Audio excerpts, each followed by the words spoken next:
হুম, আমাদের দৈনন্দিন জীবনে আমরা যখন কথা বলি সাধারণ কথাবার্তা আর কি, সেটা অনেকটা ওই সাধারণ বল ছোড়াছুড়ির মতো।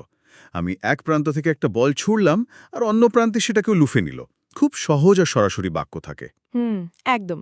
যেমন ধরুন, কাজ শেষ হয়েছে বা কাল দেখা হবে, এরকম ছোট ছোট বাক্য। ঠিক তাই। কিন্তু যখনই কোনো ইংরেজি খবরের কাগজ খোলা হয় বা ধরুন নিউজ অ্যাপে আমরা চোখ রাখি, তখন মনে হয় যেন সেই সাধারণ বল ছোড়াছুড়ির খেলাটা হঠাৎ করে কোনো বিশাল জটিল কারখানায় পরিণত হয়েছে।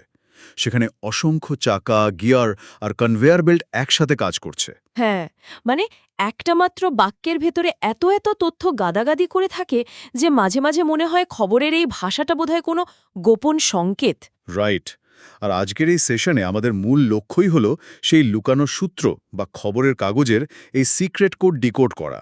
যারা নিয়মিত ইংরেজি খবর পড়েন কিন্তু ওই আক্ষরিক অনুবাদ করতে গিয়ে খেয়েই হারিয়ে ফেলেন, তাদের জন্যই আমাদের আজকের এই মিশন। আসলে এই মিশনটার জন্য আমাদের কাছে আজ বেশ কিছু চমৎকার ভাষাতাত্ত্বিক সোর্স আছে, যেমন decoding the grammar of global headlines এবং নিউজ ইংলিশ সিরিজ। এগুলো মূলত একটা বাস্তব খবরের বাক্যকে ভেঙে ইংরেজির ব্যাকরণগত লজিক শেখায়। হুম।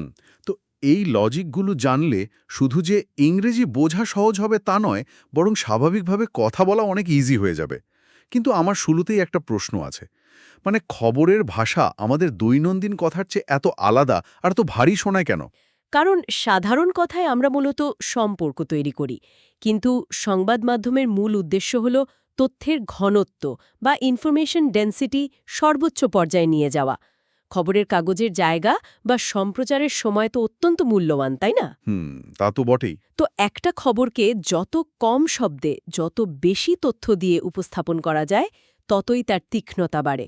এই সোর্সগুলোতে খবরের একটা বাক্যকে উচ্চগতির ট্রেন বা হাই স্পিড ট্রেনের সাথে তুলনা করা হয়েছে। High speed train? ট্রেনের উপমাটা ঠিক কিভাবে কাজ করছে এখানে? ধরুন, সাধারণ ট্রেন যেমন আলাদা আলাদা লাইনে চলতে পারে আর বগিগুলো ছড়ানো ছিটানো থাকতে পারে, কিন্তু এই হাই স্পিড ট্রেন একটি মাত্র ট্র্যাকে অনেকগুলো তথ্যভর্তি বগি একসাথে নিয়ে তীব্র বেগে গন্তব্যে পৌঁছায়। ও আচ্ছা। তার প্রতিটি তথ্যের জন্য আলাদা আলাদা ছোট বাক্য ব্যবহার করলে খবরটি তার গতি হারাতো। একদম। তখন পাঠকের মনোযোগও আর ধরে রাখা যেত না। এই গতির বিষয়টা কিন্তু খুব ইন্টারেস্টিং। সাংবাদিকরা বাক্যের সংখ্যা কমানোর জন্য একটা বাক্যের ভেতরেই অনেকগুলো লেয়ার বা স্তর তৈরি করেন। সোর্স মেটেরিয়ালে যে নির্দিষ্ট বাক্যটি নিয়ে কাজ করা হয়েছে, সেটা দেখলে এই লেয়ারগুলো খুব স্পষ্ট বোঝা যায়। হ্যাঁ, বাক্যটা বেশ লম্বা। হুম, আমি বাক্যটা একটু পড়ছি। Former Manchester United manager Alex Ferguson has been taken to hospital after feeling unwell ahead of Sunday's Premier League match between United and Liverpool, media reported. সত্যি বলতে সাধারণ পাঠক হিসেবে এই বাক্যটা এক নিঃশ্বাসে পড়তে গেলে মাঝপথে গিয়ে তো খেই হারিয়ে ফেলারই কথা। সেটাই তো।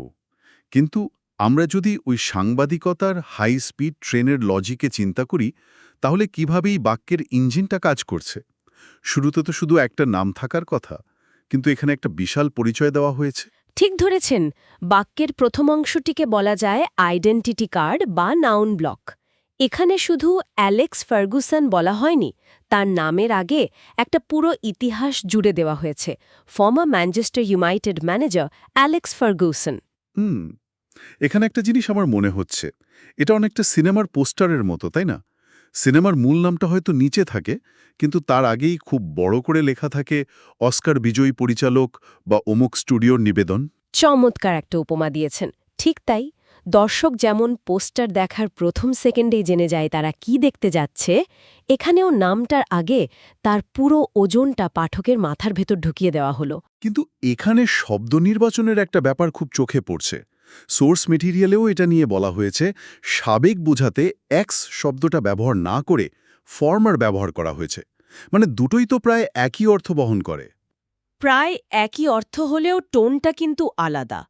এক্স শব্দটার মধ্যে একটা অপ্রাতিষ্ঠানিক বা ক্যাজুয়াল, এমনকি অনেক ক্ষেত্রে নেতিবাচক আভাস থাকে। যেমন মানুষ সাধারণত এক্স ওয়াইফ বা এক্স পার্টনার বলে। ও রাইট।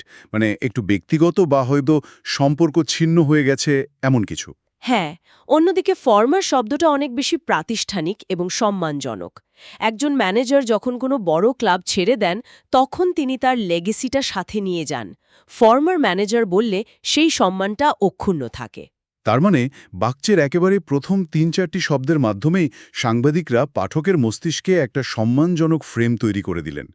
এরপর শুরু হচ্ছে বাক্যের মূল ঘটনা।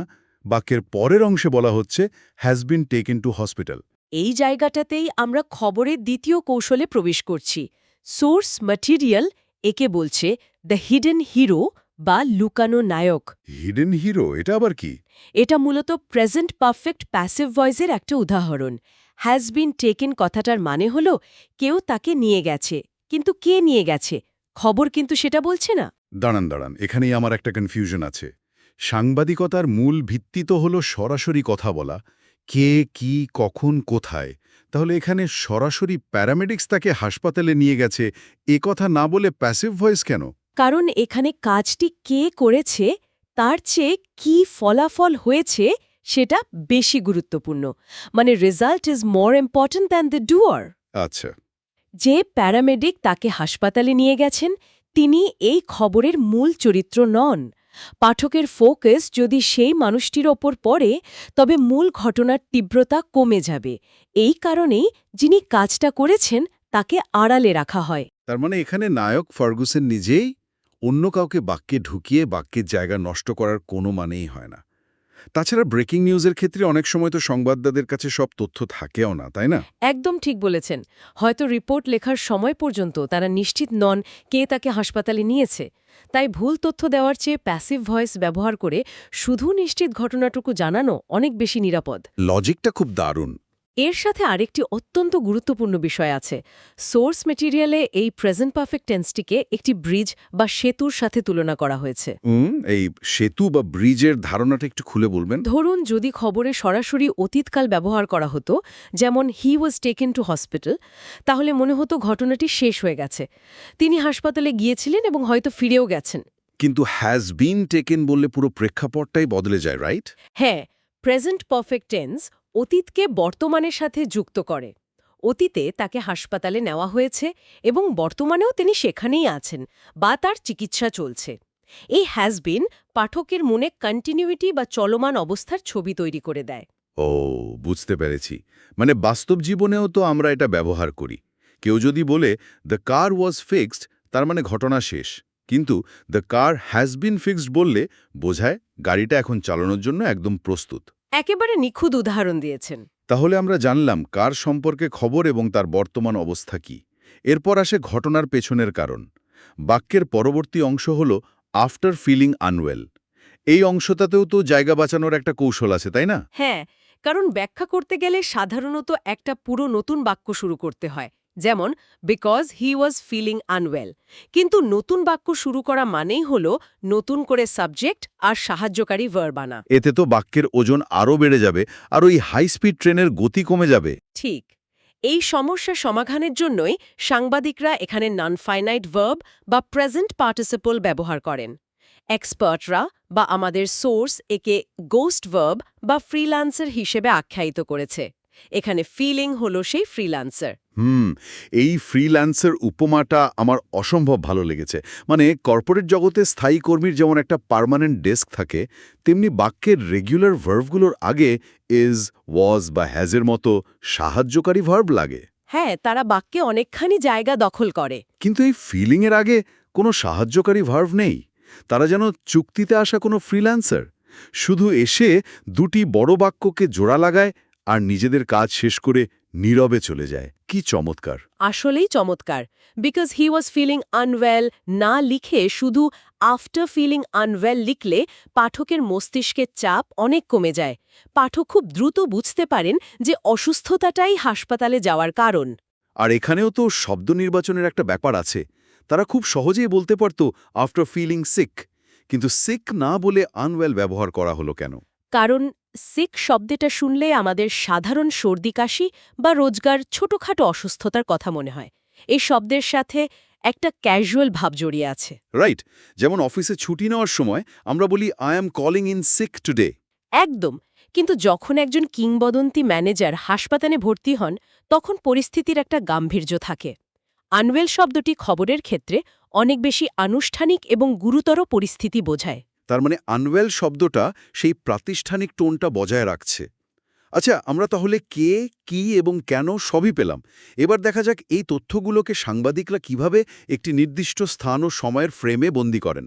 হ্যাঁ, বাক্যের শেষ অংশে আমরা সেটাই দেখতে পাব। শেষ অংশটা হল ahead of Sunday's Premier League match between United and Liverpool, media reported. এখানে মূলত প্রেপোজিশন বা অব্যয়গুলো একটা ফানাল লজিক বা স্পেস টাইম ম্যাপ তৈরি করে। ফানেল লজিক মানে এটা কি এমন যে একটা বড় জায়গা থেকে শুরু করে ধীরে ধীরে একটা নির্দিষ্ট ছোট বিন্দুতে ফোকাস নিয়ে আসে, যেমন ফানেলে পানি ঢাললে হয়? ঠিক সেই মেকানিজমটাই। খেয়াল করে দেখুন, বিফোর ব্যবহার না করে বলা হয়েছে অ্যাহেড অফ। দুটি শব্দেই তো আগে বোঝায়, কিন্তু অ্যাহেড অফ ব্যবহারের মধ্যে একটা প্রত্যাশা বা অ্যান্টিসিপেশন লুকিয়ে থাকে। বুঝতে পারছি। মানে যখন বড় কোনো ইভেন্ট বা রোমাঞ্চকর কোনো ম্যাচ আসার কথা থাকে, তখন আমরা অ্যাহেড অফ ব্যবহার করি। এটা আসন্ন ঘটনাটির উত্তেজনা পাঠকের মনে ছড়িয়ে দেয়। একদম। তারপর ফানেলের বড় মুখটা হলো সানডে, আর সেটা আরও নির্দিষ্ট হয়ে আসছে প্রিমিয়ার লিগ ম্যাচে। আর এরপর প্রেপোজিশন বিটুইন দিয়ে দুটি নির্দিষ্ট দল মানে ইউনাইটেড অ্যান্ড লিভারপুলের মধ্যে একটা স্পটলাইট ফেলা হচ্ছে। হ্যাঁ, বিটুইন শব্দটি এখানে দুটো দলের মধ্যে কানেকশন গ্লু বা আঠার মতো কাজ করছে। সব মিলিয়ে খবরের একটা ম্যাট্রিক্স বা গঠন দাঁড়াচ্ছে এখানে। ম্যাট্রিক্সটা যদি আমি একটু সামারাইজ করি, প্রথমে আইডেন্টিটি বা পরিচয়, তারপর কারেন্ট স্টেটাস বা বর্তমান অবস্থা, এরপর রিজন বা কারণ, এবং সবশেষে টাইমিং বা সময়। নিখুঁত একটা ম্যাট্রিক্স। কিন্তু এই পুরো ম্যাট্রিক্সের শেষে একটা জিনিস আমার বড্ড খটকা লাগছে। বাক্যের একদম লেজে গিয়ে বলা হয়েছে মিডিয়া রিপোর্টেড, মানে গণমাধ্যম জানিয়েছে। খবর কে দিচ্ছে সেটা তো বাক্যের শুরুতেই থাকার কথা, তাই না? এটা আসলে কাঠামোগত একটা কৌশল। সাংবাদিকতায় মূল ঘটনাটি সবসময় তথ্যের উৎসের চেয়ে বেশি অগ্রাধিকার পায়। মানে মিডিয়া রিপোর্টেড দ্যাট এভাবে শুরু করলে পাঠকের ফোকাসটা মিডিয়া শব্দটার ওপর পড়ে যেত। ঠিক তাই। অ্যালেক্স ফার্গুসন হাসপাতালে গেছেন, এটি হলো মূল আকর্ষণ। তাই শুরুতেই সবচেয়ে ভারী এবং আকর্ষণীয় তথ্যটি পাঠকের মগজে ঢুকিয়ে দেওয়া হয়। তারপর শেষে এসে জানানো হয় সোর্সটা কি। ও, এটা অনেকটা জাদুকরদের মতো, এক হাতে ফোকাস ধরে রেখে অন্য হাতে আসল কাজটা সেরে ফেলা। হ্যাঁ, একে তথ্যের ফ্রন্ট লোডিং বলা হয়। আধুনিক পাঠকের মনোযোগ ধরে রাখার জন্য এটা খুব জরুরি। এই বিষয়টা সত্যি অসাধারণ।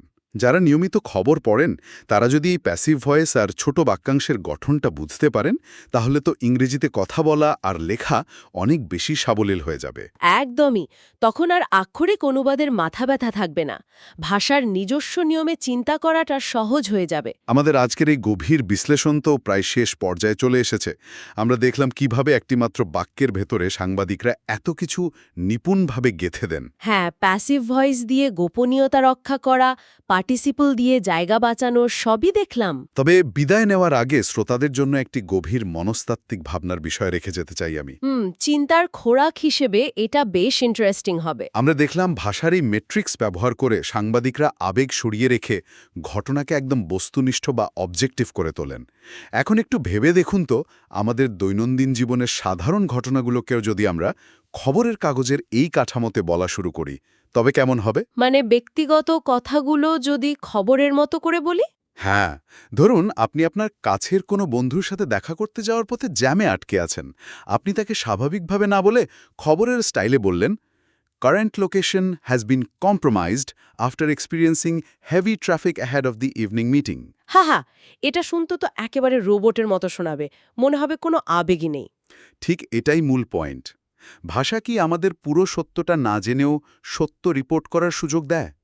যখন সবকিছুকে একটা নির্দিষ্ট ফ্রেমে ফেলে অবজেক্টিভ করার চেষ্টা করা হয়, তখন আমরা কি নিজেদের জীবন থেকে আবেগগতভাবে বিচ্ছিন্ন হয়ে যাব? এটা আসলেই একটা বড় প্রশ্ন। ইনফরমেশন ডেন্সিটির চাপে পড়ে মানবিক যোগাযোগের সৌন্দর্য কি হারিয়ে যাচ্ছে? ঠিক তাই। এই বিষয়টা নিয়ে ভাববেন। আমাদের আজকের এই আলোচনায় এখানেই শেষ করছি। খবরের হেডলাইনগুলো এখন থেকে নিশ্চয়ই একটু অন্যরকম মনে হবে। ভালো থাকবেন সবাই।